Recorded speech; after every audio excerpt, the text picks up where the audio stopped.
వారమై ఉన్నాం.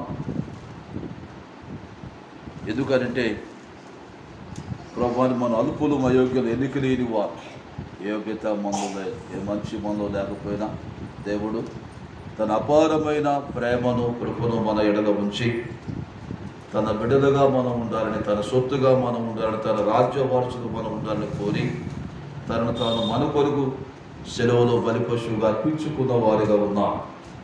కనుక ఎప్పుడు కూడా దేవుని యొక్క కృతజ్ఞతా భావాన్ని కలిగి ఇట్టి గొప్ప భాగ్యాన్ని, ఇట్టి గొప్ప అర్హతని, ఇట్టి గొప్ప ఆధిక్యతను దయచేసిన దేవుని మనం ఎప్పుడూ స్తుతించబద్దులమై ఉన్నాం. కనుక లేఖన భాగాల్లో మనం చూస్తే తన మీదికి వచ్చిన తన బాధలో, తన శ్రమలో, తన కష్టంలో, తనకున్న ఇరుకు ఇబ్బందుల్లో దేవుని దగ్గర మనవి చేసేవాడిగా ఉన్నాడు.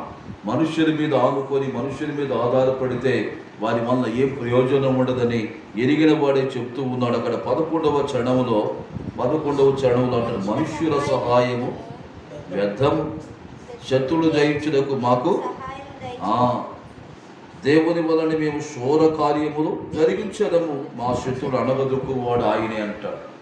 అంటే ఈ రీతిగా మనుష్యుల సహాయము వ్యర్థం. ఇక్కడ ఈ కీర్తనాకారుడు తనకొచ్చిన శ్రమలో, బాధలో, కష్టంలో, నష్టంలో, ఇరుకులో, ఇబ్బందుల్లో తన జీవితంలో ఎంతోమంది మనుష్యుల మీద ఆనుకుంటే మనుషులు సహాయం వ్యర్థమైపోయిందంట. మనుషులు సహాయం చేయలేరు. మనుష్యుడే, వారు ఎంతటి వాడైనా మనుష్యుడు మట్టి వంటి వాడు. మాకేందు బలం ఉన్నంత వరకు ఏమంటాం? నాకు బలం ఉన్నంత వరకు నా అంత వాడు లేడు అంటాం. బలహీనమైన తర్వాత ఏమంటాం? నాకే దిక్కు లేదురా, నాకే గతి లేదురా, నేను నీకేం సాయం చేశానంట. కనుక మనుషుడు ఎంతటి వాడైనా ఒట్టివాడు, ఒట్టి ఊపిరి వంటివాడు. కనుకని మనుషుల సహాయం వ్యర్థమంటాడు. అక్కడ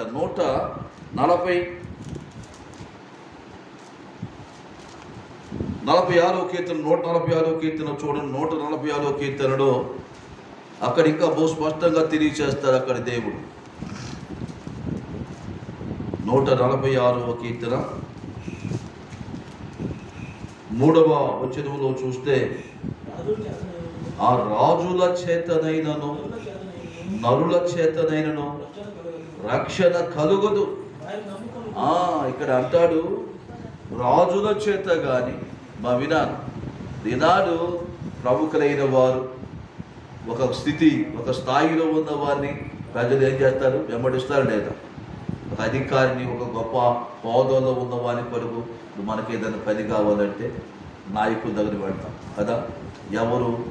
ఎవరు ద్వారా మన పని జరుగుద్ది, ఎవరు మనకు సాయం చేయగలరు, ఎవరు మనల్ని ఆదుకుంటారు, ఎవరి ద్వారా అయితే ఈ పని జరగగలదు అని ఏం చేస్తాం? వారు ఎవరు తెలుసుకొని వెళ్తాం. కానీ ఎంతటి వారై ఉన్నప్పటికీ కూడా మనుష్యుడే అంటాడు. అందుకు ఇక్కడ అంటాడు, రాజుల చేతనైనను నరుల చేతనైనను రక్షణ కలుగును, వారిని నమ్ముకొనకూడి వారి ప్రాణము వెడలిపోవును, వారి మంటి పాలగుదురు, వారి సంకల్పములు నాడే నశించిపోతాయంట. మనుషులు మనం ఏ కాడికి ఎవరి మీద అనుకుంటాం? మనుషుల మీదే ఎక్కువగా ఆధారపడతాం. మనుషుల సహాయం కొరకు, మనుషుల సహాయం కొరకు అర్థించేవారిగా ఉంటాం. ఇక్కడ యెషయా గ్రంథంలో ఇంకా స్పష్టంగా తెలియజేస్తాడు. 31వ అధ్యాయం, యెషయా గ్రంథంలో 31వ అధ్యాయంలో చూస్తే,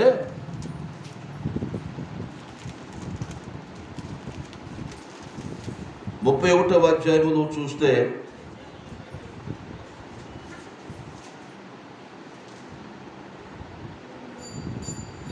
3వ వచనం, ఐగుప్తీయులు మనుష్యులే కాని దేవుడు కారు, ఐగుప్తీయుల గుర్రములు మాంసమయములే కాని ఆత్మ కావు.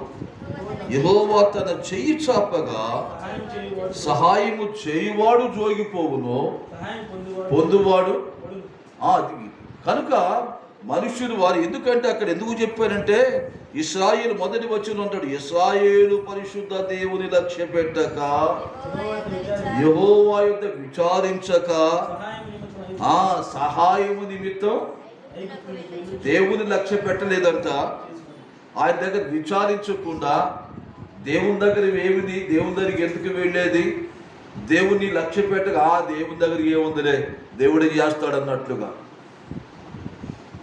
ఎన్నో ప్రార్థన చేశాం, ఎన్నో సార్లు మేము ప్రార్థించాం, మొరపెట్టాం, దేవుని సాయం అందించాం, దేవుడే సాయం చేయలేదు అన్నట్లుగా యెహోవా యుద్ధ మీరు ఇశ్రాయేలు పరిశుద్ధ దేవుని లక్ష్య పెట్టక విచారించక సహాయం నిమిత్తం ఐగుప్తు వెళ్ళుచు. ఎందుకు వెళుతున్నారు? వారు గుర్రములు ఆధారం చేసుకొని, వారు రథములు విస్తారములని, రౌతులు బలాఢ్యులని, వారిని వారు గుర్రములు విస్తారములు రథములు, వారు రౌతులు బలాఢ్యులని వారిని ఆశ్రయించే వారిగా ఉన్నారంట. కొత్తది కనుక ప్రభునందు ప్రియులారా, లేఖనాలను ఇక్కడ స్పష్టంగా ప్రభైన దేవుడు అంటాడు, ఐగుప్తీయులు మనుష్యులే కానీ దేవుడు కాదు కదా. దేవుని లక్ష్య పెట్టలేదు. పుట్టించిన దేవుని, కలుగు చేసిన దేవుని, కాపాడుచున్న దేవుని, సంరక్షించున్న దేవునేమో లక్ష్య పెట్టట్లా. శూన్యములో సమస్తాన్ని కలుగు చేస్తాడా లేదా? మనలో నేలను మట్టి తీసింది ఆయన, బొమ్మగా వేసింది ఆయన, నరుడిలో జీవవాయువు ఊదింది ఆయన. ఈయన్ని లక్ష్య పెట్టకుండా మట్టితో చేయబడిన మనుషుడి దగ్గర వెళ్ళి వాడు రాజు అని లేక చక్రవర్తి అని సార్వభౌముడిని వారి దగ్గరికి పెడితే వారికి శ్రమ అంటాడు.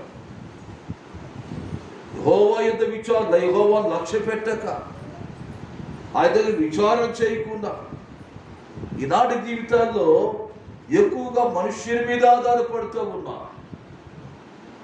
ఎవరి మీద? మనుష్యుని మీద ఆనుకొని ఆధారపడేవారిగా ఉంటున్నారు. కనుకనే ఓటమి, కనుకనే అపజయాన్ని పొందేవారిగా ఉన్నారు. కనుక పరిశుద్ధాత్మ దేవుడు తెలియజేసేవాడిగా ఉన్నాడు.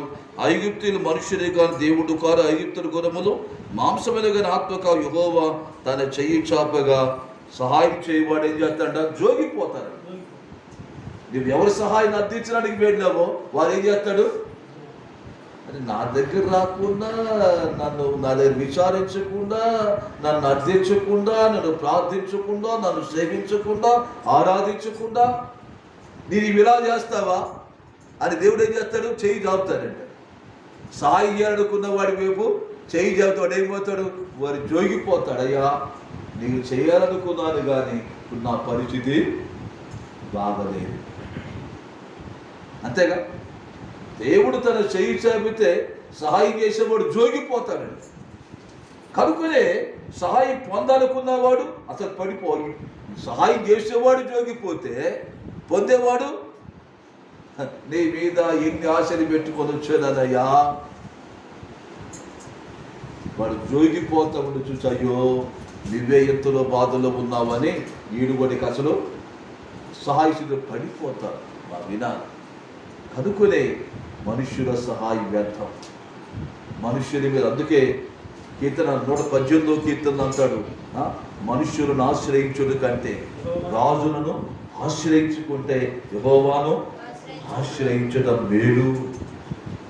నీవు దేవుని ఆశ్రయించి స్థిరంగా ఉంటావు, దేవుని ఆశ్రయించి దృఢంగా ఉంటావు, దేవుని ఆశ్రయించి క్షేమంగా ఉంటావు, దేవుని ఆశ్రయించి సుఖ జీవితం జీవించే అనుభవంలో ఉంటావు.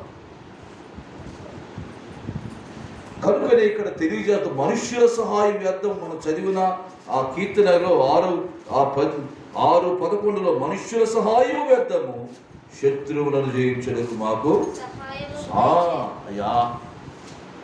మనుష్యుల మీద ఆధారపడితే వారు సహాయం చేయలేరు. వారు దేవుడు చేయి చాపితే జోగిపోతారయ్యా. ఎవరు కావాలా? అందుకే 11-12 వచనంలో దేవుని వలన, ఎవరి వలన? దేవుని వలన మేము శోధ కార్యములు జయించాము. అనేకులు మనుష్యుల మీద ఆనుకుని ఆధారపడి ఎంతో మంది ఓటమి చెందిన వారు ఉన్నారు, ఓడిపోయారు. అందులో ఎంతో మంది పడిపోయిన వారు ఉన్నారు. తమ బలాన్ని నమ్ముకొని పడిపోయిన వారు, మనుషుల మీద ఆనుకొని పడిపోయిన వారు ఉన్నారు. కన్న పిశాచు దగ్గరికి వెళ్ళాడు సౌలు. ఎందుకంటే దేవుని లక్ష్య పెట్టలేదు. దేవుని సేవించక, దేవుని ఆరాధించక, దేవుని స్తుతించక, దేవుని కనపరచక, నిండు మనసుతో దేవుని ఆరాధించక, తన తన అధికారాన్ని నమ్ముకొని, తన బలాన్ని నమ్ముకొని, తన శక్తిని నమ్ముకొని, తన సామర్థ్యాన్ని నమ్ముకొని తన జీవితాన్ని కొనసాగించి ఫెయిల్ అయిపోయాడు ఆ సౌలు రాజు. మా విధాన ఎప్పుడైనా మన జీవితాల్లో ఎవరిని దావీదు కూడా సౌలు నాకు బాగా కాపాడుతాడు, సౌలు ఉన్నాడు, నాకు ఏం దిగు లేదనుకున్నాడు, నేను గొప్పవాడిని అవుతాను అనుకున్నాడు దావీదు. కానీ విధాన సౌలు మీద అనుకోలేదు. గొలియాతును చంపడానికి ఎవరి మీద ఆధారపడ్డాడు? దేవుని మీద ఆధారపడ్డాడు. యుద్ధము యెహోవాది. యుద్ధం తన బలాన్ని, తన శక్తిని, రాజు సైన్య బలాన్ని కూడా తను కోరలేదు. అక్కడ యుద్ధం యెహోవాదని వెళ్ళాడు.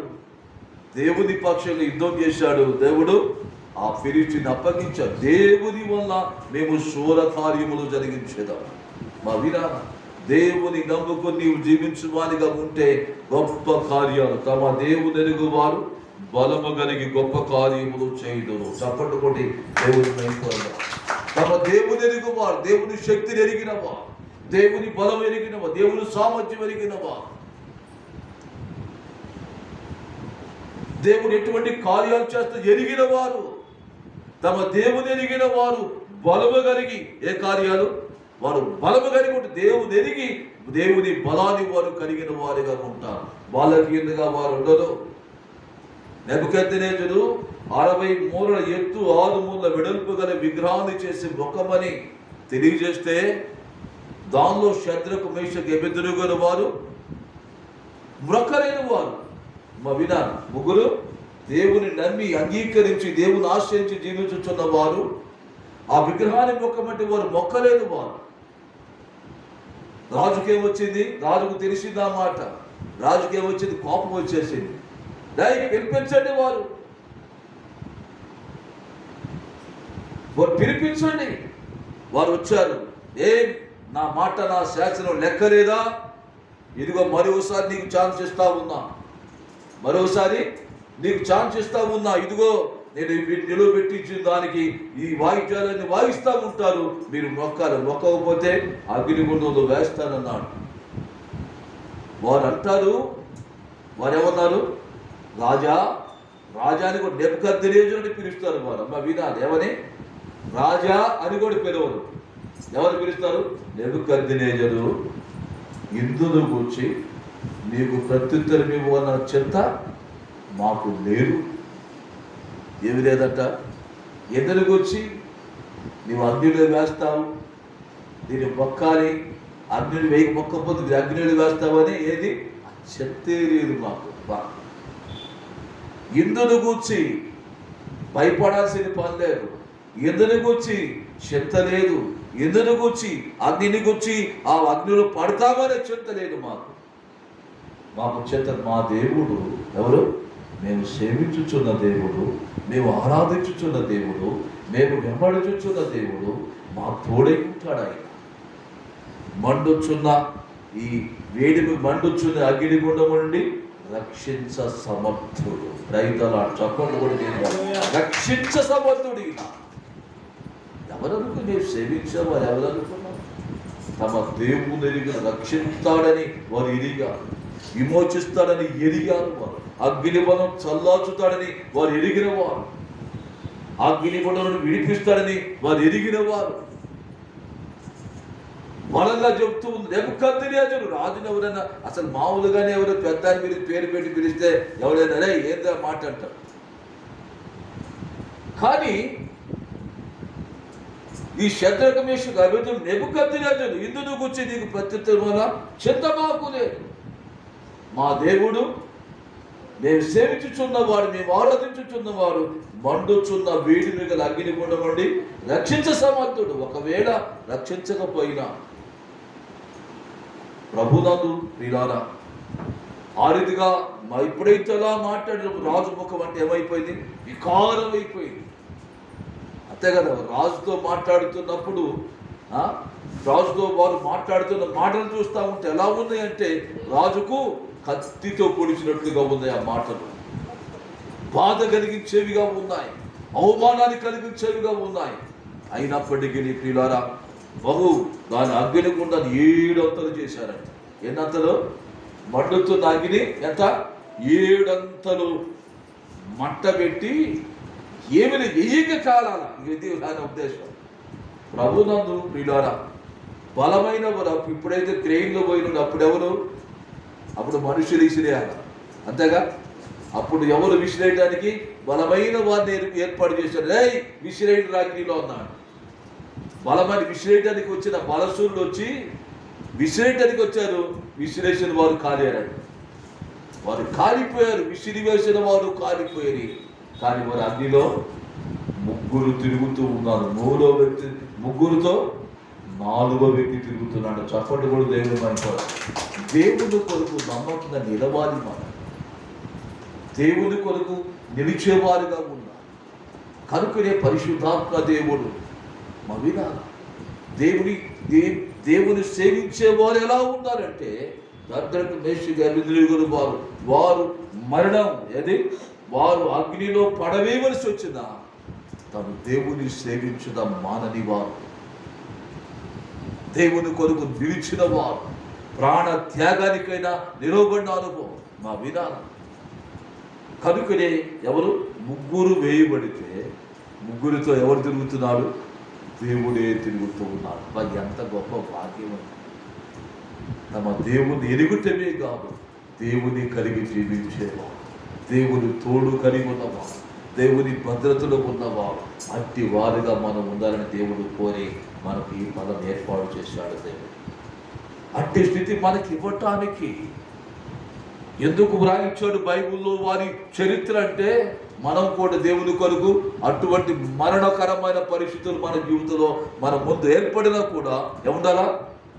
నిలిచేవారిగా, నీ దేవుని మరిచిపోకుండా, దేవుని ప్రాణాపాయం వచ్చిన నమ్మకంగా దేవుని సేవిస్తే, నమ్మకంగా దేవుని ఆరాధిస్తే, నమ్మకంగా దేవుని వెంబడించు వారిగా ఉంటే నీవు నీ జీవ కిరీటాన్ని ప్రభు అనే దేవుడు నీకు ఇచ్చేవారిగా ఉంటాడు.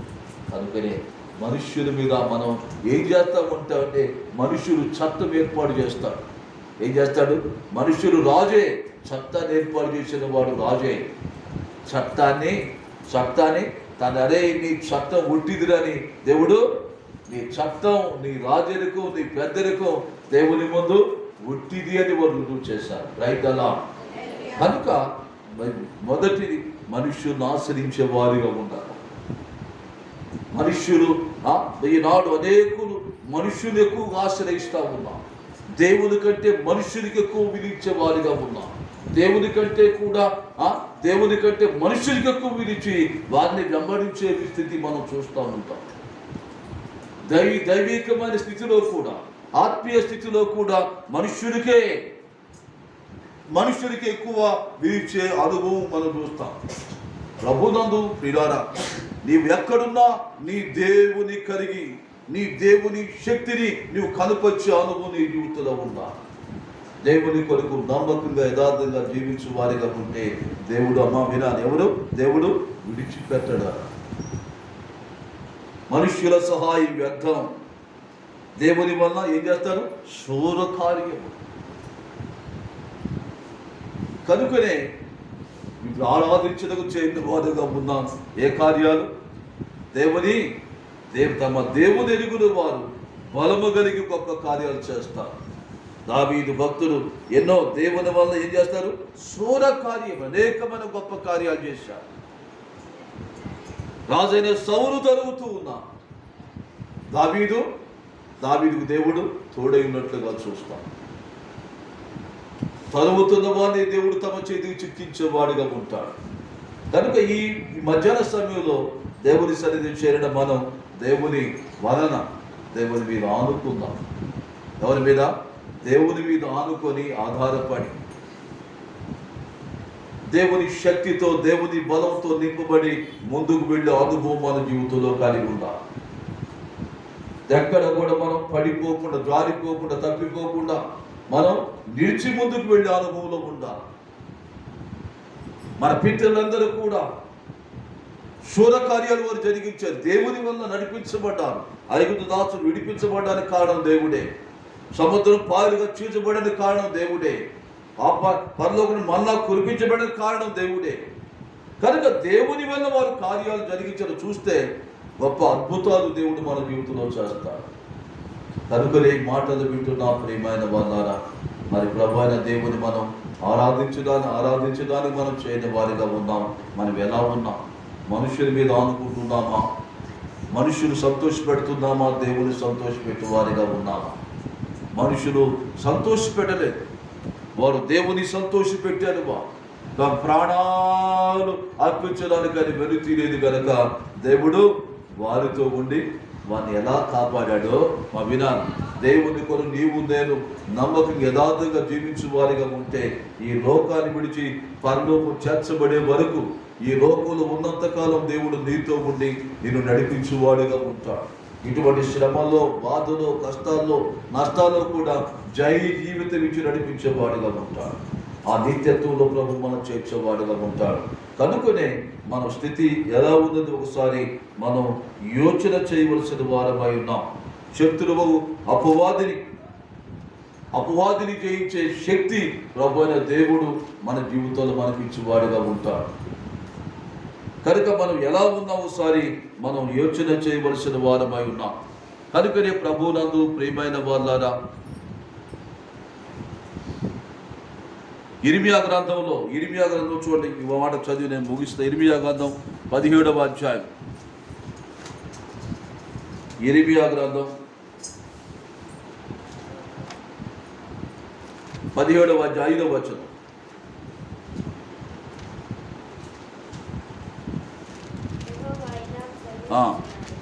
యెహోవా ఈలాగు సెలవిచ్చుచున్నాడు, నరులను ఆశ్రయించి శరీరును తనకు ఆధారముగా చేసుకొనుచు తన హృదయమును యెహోవా మీద నుండి తొలగించుకున్నవాడు ఏం చేసేవారన్నాడు? యెహోవా ఈలాగు సెలవిచ్చుచున్నాడు. ఎవరు? దేవుడే సెలవిస్తూ ఉన్నాడట. ఎవని? నరులను ఆశ్రయించి శరీరును తనకు వినాలి. ఎవరు ఆధారం?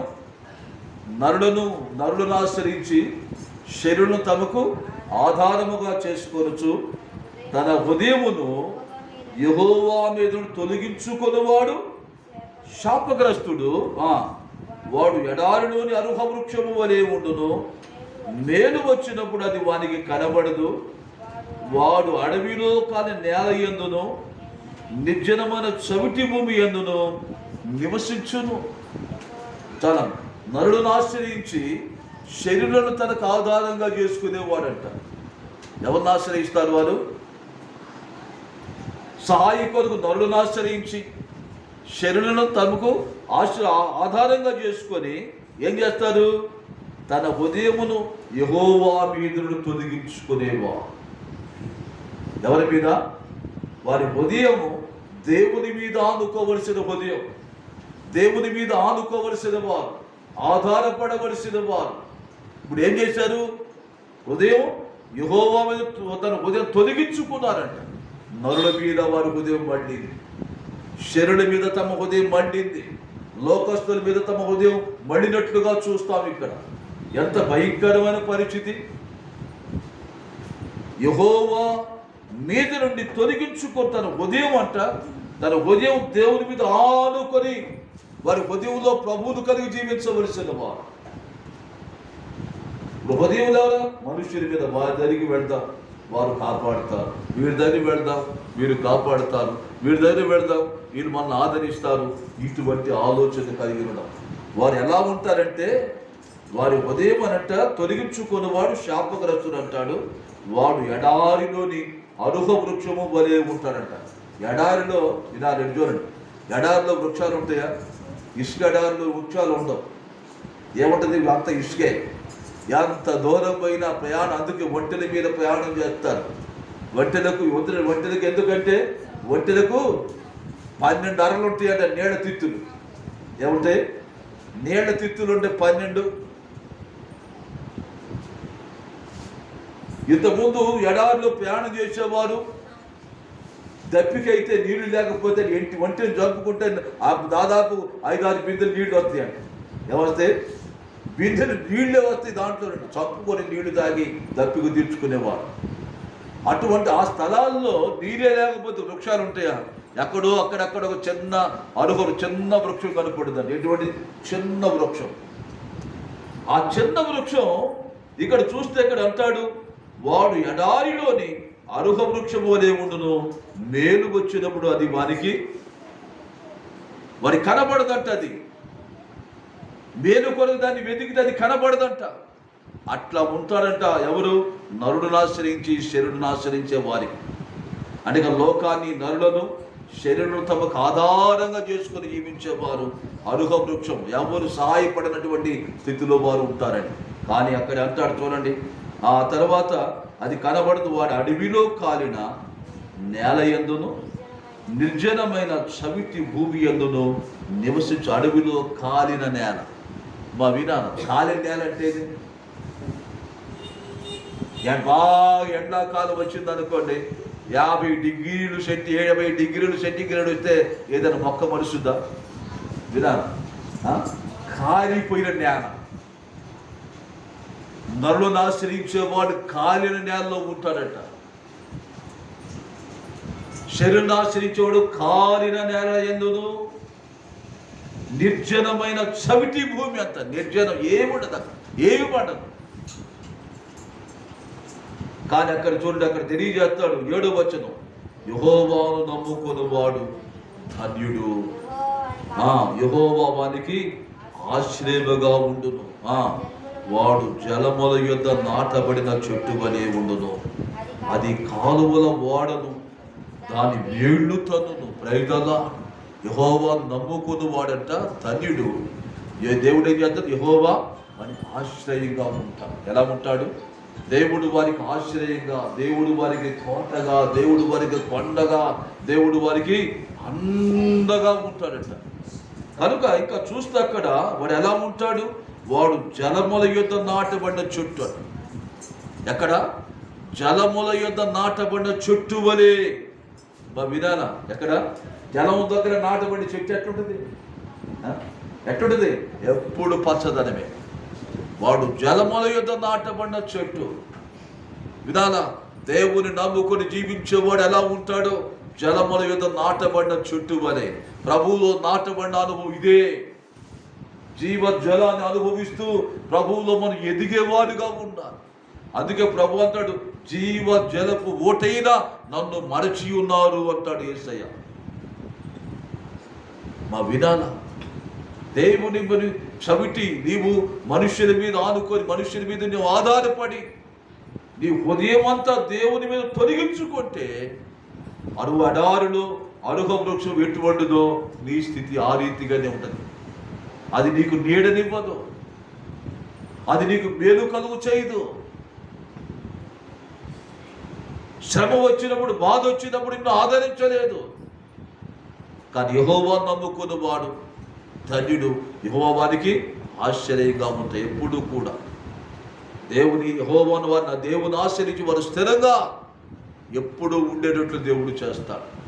కనుకనే జలముల యొద్ద నాటబడిన చెట్టు వలె వాడును, అది కాలువల వద్ద దాని వేళ్ళు తరును, వెట్ట తగినను దానికి భయపడదు, దాని ఆకు పచ్చగా ఉండును, వర్షము లేని సంవత్సరమున చెత్తనదు, కాపు మనదు. చప్పట్లు కూడా దేవుని మహిమపడదాం. ఇది ఈ స్థితి మనకి. దేవుడు నమ్ముకొని మా పరిపూర్ణంగా శ్రమలు, బాధలు, కష్టం వచ్చినా అక్కడ చూడండి, వారు శ్రమ వచ్చినప్పుడు ఎండి కాలిపోయిన నేల మీద ఉంటారంట. కాలిపోయిన నేల. ఎండాకాలం ఎడు చూసినా ఏం కనపడింది? అంత ఎండిపోయి కొండలు ఎక్కడ పచ్చగా ఉండవు. ఎక్కడ చూసినా ఏముంది? అంత ఎండిపోయిన చెత్తే, ఎండిపోయిందే కనపడింది. కానీ ప్రభువులో నీవు పచ్చదనంగా, నీ ఆత్మీయమైన పచ్చదనం నీ జీవితంలో కనపరచాలి. ఆత్మీయ స్థితి ఉన్నారా? ప్రభు యొక్క జీవమును పొందుతూ ఆయన జీవజలము ఓటను నీవు ఆయన బొగ్గలో నాటబడిన అనుభవంలో నువ్వు ఎలా ఉండాలంటే ఎదిగేవారుగా ఉండాలి. అది కాలువల వారిను దాన్ని వేడు తనుద్దంట. ఎక్కడికి? ప్రభువులు లోతుగా వెళ్తారు. ఇక్కడ లోతుగా వెళ్ళినప్పుడు జరిగే సంగతి ఏంటంటే వెట్ట కరిగిన, ఎప్పుడు ఎండలు బాగా ముదిరిపోయినా వెట్ట కరిగిన దానికి భయపడదు. ఓరను వెట్ట కలిగిన దానికి భయపడదు. దాని ఆకు ఎలా ఉంటుంది? పచ్చగా. ఎవడదు? ఆత్మీయతను కోల్పోరు. ఎప్పుడు కూడా ఆత్మీయ పచ్చదనం కలిగి, ఎప్పుడు ప్రార్థనా పరుడుగా, ఎటువంటి ఈ నెబుకద్నెజరు లాంటి వారు ఎన్ని చట్టాలు చేసినా వినాల, ఎక్కడ నువ్వు భయపడకుండా ఉండే స్థితి ప్రభు నీకు ఇస్తాడు. కనుక ఈ మధ్యాహ్న సభలో ప్రభు సన్నిధి మనం చేయని వారిగా ఉంటున్నాం. వర్షము లేని సంవత్సరమున చింతన ఉందంట. ఏమి లేకపోతే వర్షం లేకపోయినా, వాక్య కరువైనా కూడా చింతనొందరు. ఎందుకంటే వారు ప్రభువులో నాటబడి ప్రభువులో జీవాన్ని పొందుతూ ఉంటారు. వారు వర్షము లేని సంవత్సరమున చింతనొందదంట, కాపు కూడా ఎంత. కనుక ఎప్పుడు ఫలిస్తూనే ఉంటారు. ఎప్పుడు దేవునిలో అంత స్థితి మన జీవితంలో కలిగి ఉంటాం. మనుష్యుల సహాయం వ్యర్థం. మేము దేవుని వల్ల ఏ కార్యాలు? శూర కార్యాలు జరిగిస్తాం. అది ప్రభు నమ్మి చెప్పేవారు మాట. అది ప్రభువులో ఉన్నవారు ప్రభువులో నాటబడ్డాడు కనుకనే దావీదు సింహాసనం సూర్యుడు అంతవరకు నిలిచే విధంగా దేవుడు చేశాడు. సౌలు రాజు దేవుని మాట వినలేదు. తన రాజ్యాన్ని తన కుటుంబం తనతోనే అంతరించేట్టుగా చూస్తాం. కనుక ప్రభు బలం సమీపించిన బలపడుతున్న మనం, ప్రభు బలం సమీపిస్తున్న మనం నిండు మనసుతో, నిండు హృదయాలతో, మచ్చ, ముడత, డాగు, కణంపు లేని వారమై ప్రభువును ఆరాధించి ప్రభు వచ్చినప్పుడు మనం ఎత్తబడేవారుగా, లేక ప్రభు రాకపోవడం మనం లోకాన్ని విడిస్తే ఈ ప్రభు దానికి ఎత్తబడే అనుభవంలో మన జీవితాల నుంచి ఉండే విధంగా ఉండాలి. కనుక ప్రభు అదే మన జీవితంలో కోరుతూ ఉన్నాడు.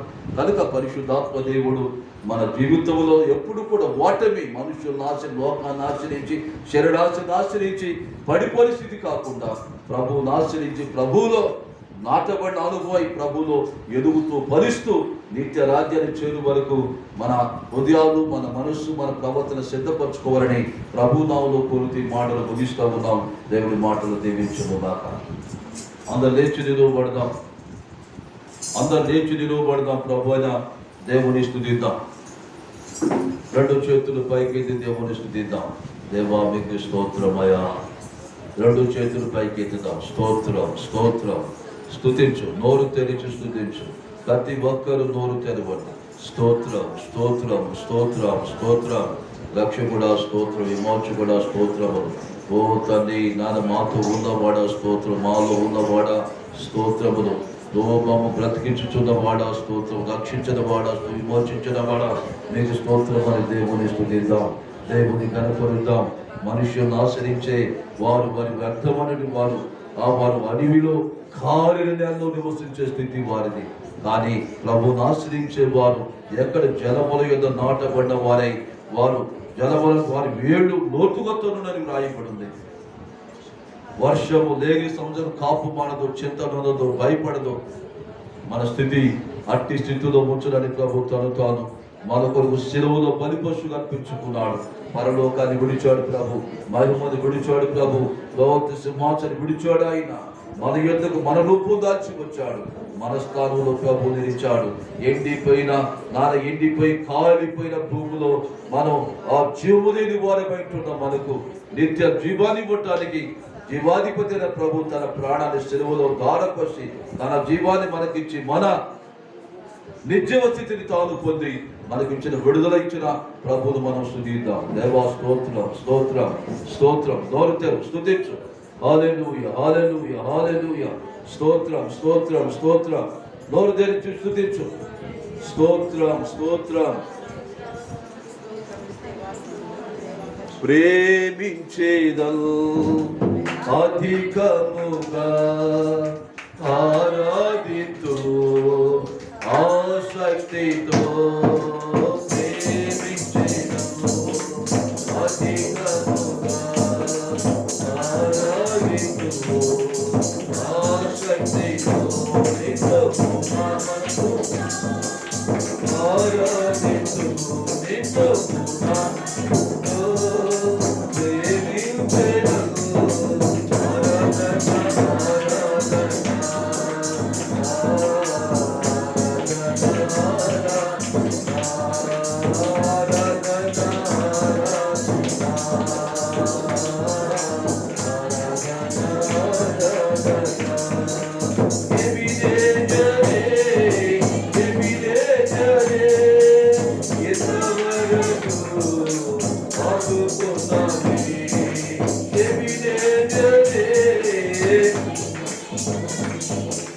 ఎంతవరకు